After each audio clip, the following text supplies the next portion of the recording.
தென்கொரியாவில் நடந்த விமான விபத்தில் 179 பேர் உயிரிழந்தனர்.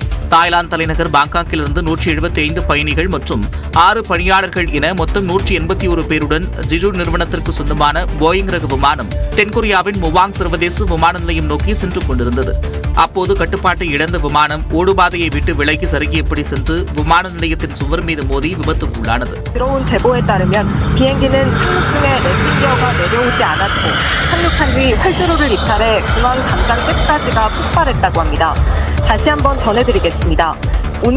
இந்த கோர விபத்தில் விமானம் தீப்பிடித்து வெடித்து சிதறியதால் வானளவிற்கு புகை கிளம்பியது.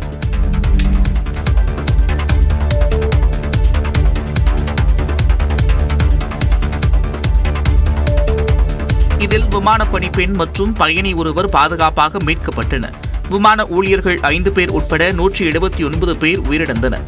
முதற்கட்ட விசாரணையில் லேண்டிங் கியரில் கோளாறு ஏற்பட்டதால் விமானம் விபத்துக்குள்ளானது தெரியவந்துள்ளது.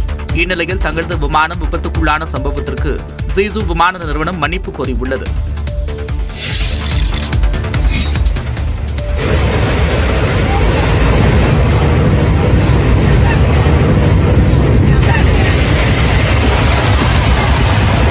கனடாவில் தரையிறங்கும் போது விமானத்தில் ஏற்பட்ட தீ விபத்தின் காட்சிகள் தான் இவை. அந்நாட்டின் செயின்ட் ஜான்ஸ் பகுதியிலிருந்து நோவா ஸ்கோஷியாவில் உள்ள விமான நிலையத்திற்கு பயணிகள் விமானம் ஒன்று வந்தது. அதில் 80 பேர் வரை பயணித்ததாக கூறப்படுகிறது. விமானத்தை தரையிறக்கும் போது ஒரு சக்கரம் மட்டும் வெளியே வராததால் இடதுபுறமாக சாய்ந்தபடி ஓடுதளத்தில் சென்றது. இதனால் விமானத்தின் இறக்கையில் தீப்பற்றியது. நல்வாய்ப்பாக அந்த விமானம் பாதுகாப்பாக நிறுத்தப்பட்டது. இந்த விபத்தில் உயிரிழப்புகள் ஏற்படவில்லை என தெரிவிக்கப்பட்டுள்ளது. சிலருக்கு காயம் ஏற்பட்ட நிலையில் அவர்களுக்கு சிகிச்சை அளிக்கப்பட்டு வருகிறது. புதுச்சேரி சுற்றுவட்டாரத்தில் மிதமான மழை பெய்தது. லாஸ்பேட்டை, கதிர்காமம், கோரிமேடு, முத்தியால்பேட்டை உள்ளிட்ட இடங்களில் திடீரென்று மழை பொழிந்தது.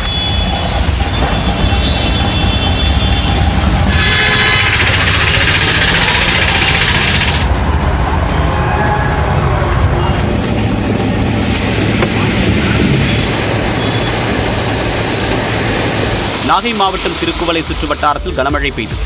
வலிவலம், எட்டுக்குடி, திருவாய்மூர், கீழையூர், வேளாங்கண்ணி உள்ளிட்ட பகுதிகளில் பெய்த மழையின் காரணமாக குளிர்ச்சியான சூழல் நிலவியது.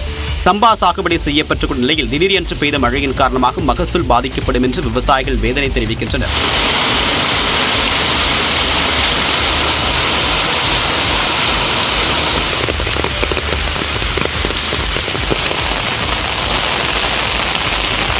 இதனிடையே கிழக்கு கடற்கரை சாலை, புதுச்சேரி, டெல்டா கடற்கரை பகுதிகளில் மழை பெய்யும் என்றும், ராமநாதபுரம், தூத்துக்குடி மற்றும் நெல்லை மாவட்டத்தில் மழை பெய்ய வாய்ப்பிருப்பதாகவும் தனியார் வானிலை ஆய்வாளர் பிரதீப் ஜான் தெரிவித்திருக்கிறார். மாஞ்சோலை சுற்று வட்டாரத்தில் கனமழை பெய்யும் என்றும் அவர் கூறியுள்ளார். சென்னை அம்பத்தூரில் மாநகர பேருந்தில் டிக்கெட் பரிசோதகர் மதுபோதையில் பயணிகள் மற்றும் நடத்துனரிடம் வாக்குவாதம் செய்த சம்பவம் அதிர்ச்சியை ஏற்படுத்தியுள்ளது.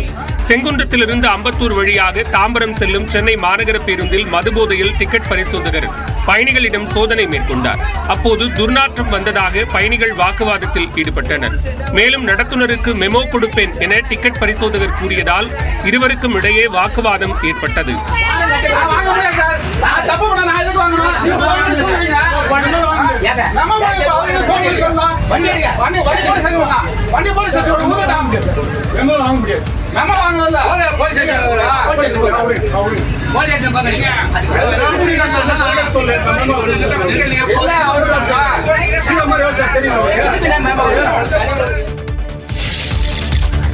தொடர் விடுமுறை காரணமாக உதகை மற்றும் கொடைக்கானலில் குவிந்த சுற்றுலா பயணிகள் தங்கள் நண்பர்கள் மற்றும் சுற்றுலா பயணிகளுடன் உற்சாகமாக பொழுதை கழித்தனர்.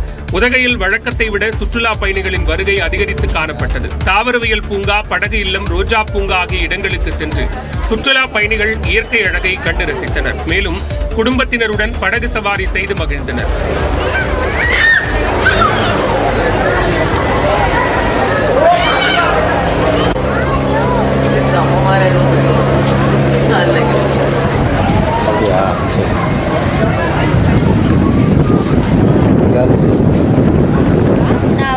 அவினாசிலேருந்து வரேன். நான் இது வரைக்கும் ஊட்டி எப்படி இருக்குன்னு பார்த்ததில்ல. நான் ஃபர்ஸ்ட் டைம் வந்து ஊட்டி எக்ஸ்பீரியன்ஸ் ஃபேமிலியோடு வந்திருக்கேன். சூப்பராக இருக்குது. கொடைக்கானலில் குவிந்த சுற்றுலா பயணிகள் குணா குகை, தூண்பாறை, பைன்மரக்காடுகள், மோயர் சதுக்கம், பசுமை பள்ளத்தாக்கு உள்ளிட்ட சுற்றுலா தலங்களை கண்டுகளித்தனர்.